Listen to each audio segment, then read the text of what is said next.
Hi, this is Megan Blaylock. I'm with Stylecaster.com and thevivant.com.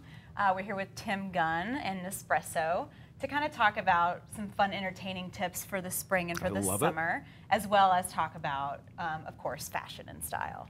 Thank you, Megan. Of course. So I'm super excited to be here. And you know, this is fashion and style, too. Is it? Is it? Nothing is more fashionable than coffee, in my opinion. And entertaining in general, I would say. You know, I'm always talking about the larger rubric of lifestyle, which of course includes fashion. Of course. It includes home. It includes certainly entertaining. I mean, frankly, lifestyle is about how we navigate the world. So yes, there I love that. are very few things that are exempt. Okay, cool. So I'd love to hear, obviously, a little bit about what you're doing with Nespresso. Sure. And we're kind of use that as a jumping off point to talk about your top 5 tips for entertaining. Oh, I'd love to. Well, you're going to hear a lot of that as I talk. Okay. Because I have to tell you, I spent years really hating entertaining. Really? And I have wonderful friends I love and wonderful colleagues, and I like being with them. But I felt this overwhelming pressure about what a host needed to do, about the proper glassware and the proper linens and every drink known to mankind, just in case a guest wanted something exotic. And then I thought, wait a minute, they're not going to a bar or a restaurant, they're coming to my home. Right. And as a host, if I make this entirely too complicated, first of all, I'm going to have a really lousy time. I'm going to be a slave to everyone all night. And I'm not saying that the host shouldn't be in service to the guests, right. The host should be. But the host should also be able to participate in the party. Absolutely. So my epiphany was, get rid of the rules, get rid of all the preconceptions that I happen to possess about how to entertain, including, I used to buy a lot of entertainment books, and I go through them, I look at these photographs of table settings and bar setups, and I think, impossible, I just can't do this, so I'm not going to do it at all. But by stripping it all down, by just bringing it down to the essences of what you really want to do, I thought, how liberating is this? And for me, I also want entertaining to be memorable for my guests, and I thought, how wonderful would it be to have the beverage that is the centerpiece and the core of the entertaining be something that I love dearly, which is coffee. And specifically, I love Nespresso. And there are 3 different drinks that we have in front of us. I'm going to start over here. This is a dessert drink. It's tiramisu, and it's warm with a froth on top and, of course, the shaved chocolate. Then we have our iced cappuccino, which is incredibly delicious. Okay. And then we have our Nespresso mojito. So you can even have alcoholic beverages. Wow. They're fabulous. Our little cocktail shakers right here. So cute. And also, what I love about this is the guests can participate. And I'm going to have you participate. Okay. I'm going to pretend we're at my home, and I want you to take this Grand Cru capsule and put it into the Nespresso machine. Now, push the slider forward. Okay. Et voila. How fun. How great is this? And it's coming out right now. Look at it. Yum. I know. It's hot. It's steaming. It's steaming. Yum. Yeah, and how easy is that? And there's 16 different choices you can give your guests. Yum. And they're so colorful. I know. Which is obviously you're a very colorful person. Well, I love the design of this. I mean, everyone knows I'm a design guy. Look how sleek and sophisticated that is. Absolutely. There we go. 1 second. So I'm going to give this to you. Yum. And if you don't want to taste it, you can certainly just smell it. But taste it. I will taste it. Yeah, it's addictive. It's a little hot. But don't you picture the Eiffel Tower or my favorite city, the Colosseum, or you know, it means something. It takes me to Europe. It really does. It's so good. So and then in terms of decoration for a party, what's wrong with just a simple vase of flowers? You know? There's no reason to go overboard. And I have to say, I feel about entertaining the same way that I feel about fashion. With fashion, if you try too hard, you look like a fashion victim. And with entertaining, you look like some sort of, well, entertainment victim. And it's not fun for a guest. Yeah, definitely. It's just not. So do you have any kind of ideas or advice about how to take something simple like a vase of flowers and make it into something extraordinary? Or do you think that the simplicity is... I think that the extraordinary should be the conversation that the guests have, you and the guests have. And that's really what I want my guests remembering most potently when they go away. What a great time we had. What wonderful drinks we had. Loved the coffee. And what stimulating, fantastic conversation we had. that for me is a great joy. And, and when I go to a party and I remember that there was a crack in the dining room wall, I think, is that all I'm going to remember?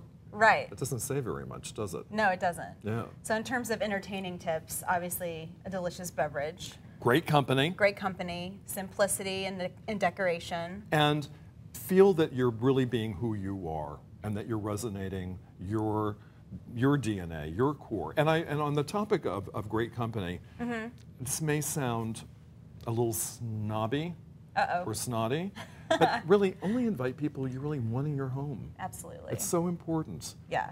If you're inviting somebody just because they're so-and-so, or your guests might be impressed that they're the such and such, it's not necessarily the best thing to do. Yeah. And usually that's the guest you wish you hadn't invited and you may want to escort out. It's like, excuse me, you've got to go now. Oh no. Yeah. Have you ever had any personal experiences like that where you had to kind of think on your feet in terms of a party you were giving, like some kind of disaster happened, or, you know? Yes, I have. And, okay. And it was very uncomfortable for all.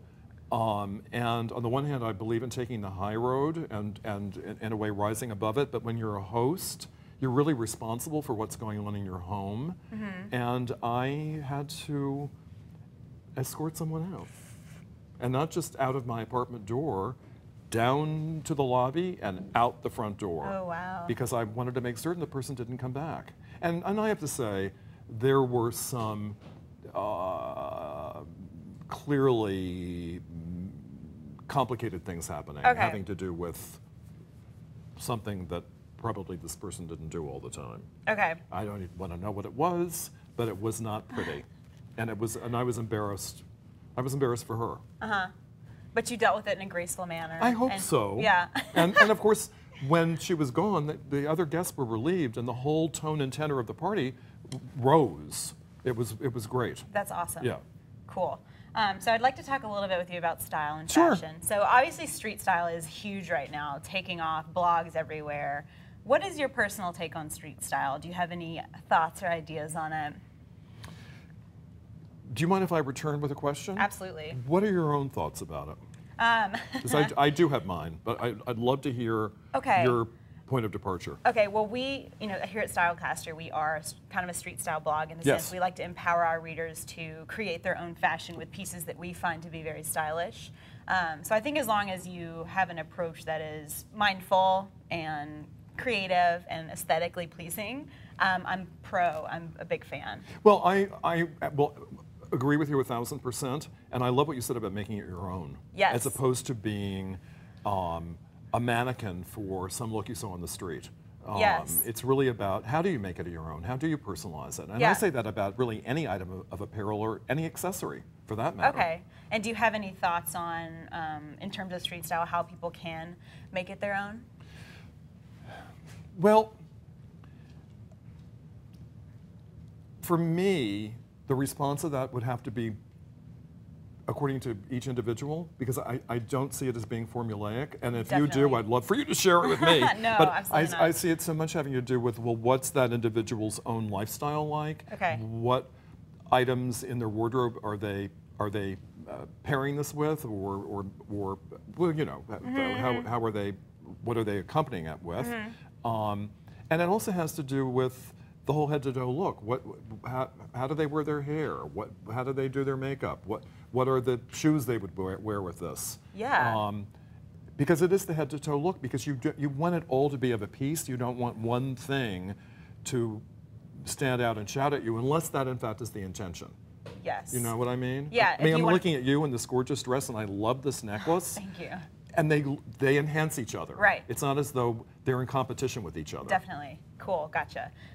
Obviously, you were on Project Runway for a number of years, and that was kind of like your big thing for a while. So I'm kind of still is. Still is. I'm kind of wondering, what do you think is the #1 thing that someone who's auditioning for a reality show can do to stand out? Well, one thing and only one thing. They have to be who they are.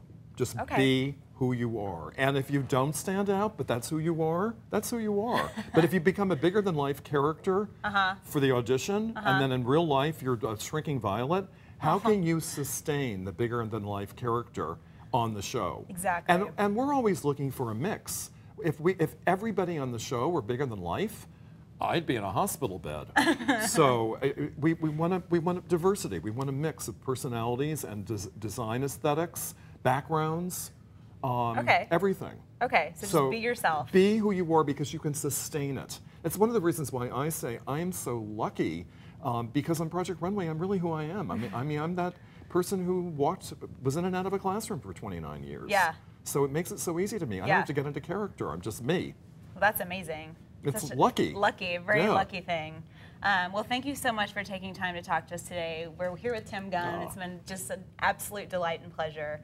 And we're going to have some coffee. We are, Megan. Thank you so much. Here, try this one next. Thank you. This has been such a pleasure. I'm going to have the mustache. A happy mustache. Oh my God, that is so good. Isn't it good? That is legit. Yeah. So good. Thank you so much. Thank you.